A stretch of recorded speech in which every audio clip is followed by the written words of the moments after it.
Hi guys, welcome to 20 days weight loss challenge. இன்னைக்கு டே 19. இன்னைக்கு என்ன கார்டியோ பார்க்க போகிறோம் அப்படின்னா ட்ரெக்கிங் போகிறோம். கார்டியோ உள்ள இல்லை, கார்டியோ வெளியே. நம்ம மட்டும் தனியாக போகல, நம்ம ஜிம்மில் இருக்க ஜிம்மேட்ஸ் எல்லாத்துக்கும் கூட்டு தான் போகிறோம். வாங்க இன்னைக்கு வீடியோக்குள்ளே போகலாம். தீபாவளியை முன்னிட்டு எம்பே ஃபிட்னஸ்லேருந்து நாங்கள் ட்ரெக்கிங் வந்திருக்கோம். கிட்டத்தட்ட ஒரு 6 கிலோமீட்டர் போக போகிறோம். சரி, ஓகே. உங்களுக்கு பிடிச்ச ஏதாவது ஒரு அஜித் டைலாக் ஒன்று சொல்லுங்கள். தெரிக்க விடலாம். விஜயஸ்ரீ, உனக்கு பிடிச்ச அஜித் டைலாக் இதை சொல்லுங்கள். அஜித் டைலாக்கா ஞாபகம் தெரியல. ஆனா வாய்ஸ் எடுக்கிறியா?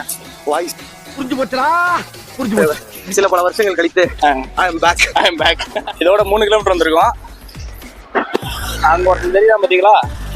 வணக்கம்ல மாப்பிள்ள. ஆமா, அலையா இருந்தாலே 3 கிலோமீட்டர் கூட நடந்துருக்கோம். 6 கிலோமீட்டர் சக்சஸா முடிச்சாச்சு. ஏறி மட்டும் தான் வந்திருக்கோம். இன்னும் இறங்க போறோம். இறங்கிட்டு பிரதீப் நம்ம என்னன்னு அங்க கீழே போயிட்டு அப்டேட் பண்றோம். ஒரு ட்ரெக்கிங் முடியுது. ஆல்மோஸ்ட் 10 கிலோமீட்டர் கவர் பண்ணிருக்கோம்.